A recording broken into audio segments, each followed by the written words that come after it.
Hello everyone, Alan here from the House of War with another hobby tutorial.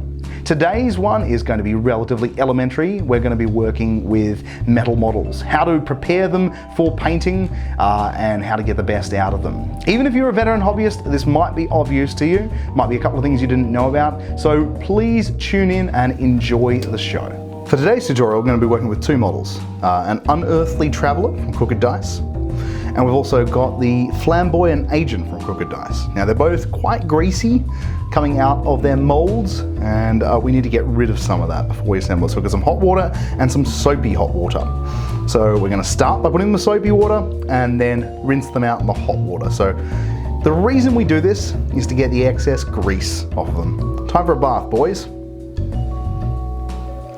Plop. Okay. So all sudsy. Now the reason we need to get this grease off of the models is the paint will not adhere to the model properly. It'll only adhere to the grease. That's why we get them all nice and soapy and we give them a scrub. You'll find that your models will chip if you don't do this. So give them a scrub, scrub, scrub. Any brush will do, or most brushes. You want a toothbrush, not something too hard. Something like that anyway. And now we're going to give them a rinse. Already put the agent in here, so we're also going to put the Unearthly Traveler in here. And now they're all nice and clean, we are going to dry them off with this nice little piece of paper towel. I've already been using it for painting, it seems like a good use of it. So they're quite wet. I'm going to give them a bit of a shakeroonie. Shake, shake, shake, shake, shake. Get most of the water out of them, push around a bit, don't be too rough, and here we are. We've got two nice clean models. Now, they're not actually that clean, we need to remove the mold lines as well. You can see that line there. We're going to scrape that off. We're going to scrape this line off too. Now, it's hard to find mold lines, but I'm going to try and give you some good ideas of what a mold line actually looks like. So he definitely had some mold lines on his legs. This one's pretty good, but this Flamboyant Agent has much more severe mold lines. So you can see one line going along his arm here. It will travel most of the way around the model, you'll find. So we're going to get rid of that, but first we're going to fix his gun, which is very, very bent.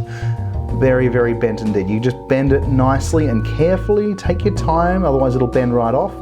And there's also a burr right next to my fingernail there, and we're going to cut that off. That should not be there. That's again an artifact of it coming out of the mold. So you get your knife on an angle and you push against the burr until it slices off.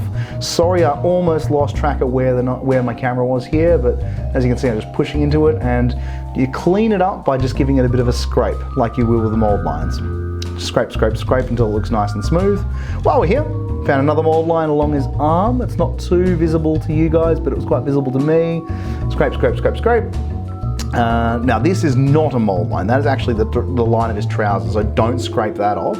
But this is clearly a line. You can see it's on a flat surface and it just looks unnatural. It's very hard to track them all down, but you'll get them as you go. As I said, it will travel all the way along the model typically. So scrape, scrape, scrape, and you know, to be perfect, but obviously we're going to glue them together now. These ones don't need a lot of gluing, but they will sometimes struggle to get into their slaughter bases. So we're going to clip off the edges of this one in particular. Makes it a bit easier for it to get them in there. Slop some glue all over the slaughter.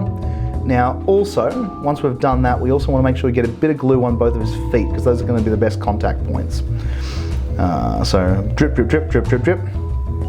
Okay, now we've done that, I'm going to pop him onto his base. Once again, I completely missed this one, but here we are. And he is ready to go. It'll take about 30 seconds for that to dry, and he's done. Now the Unearthly Traveler, I checked his base. It actually does fit pretty nicely, so I'm not going to bother clipping it off in this case. And once again, nice big old blob of glue on it, bit on his feet. We're already oozing onto his feet at this stage. And we are going to shove him into his base. Okay, and he's ready to rock and roll. And that is it. Well, I hope you enjoyed that as much as I enjoyed making it. Stay tuned for some even more exciting tutorials. We're going to be trying to get one every week or two, depending on how much I can squeeze out. Some of them will be more complicated, some of them will be simple. I hope you enjoy every single one of them. If you like it, like, share, comment, subscribe, all those kinds of things on YouTube, on our Facebook page, and I'll see you soon.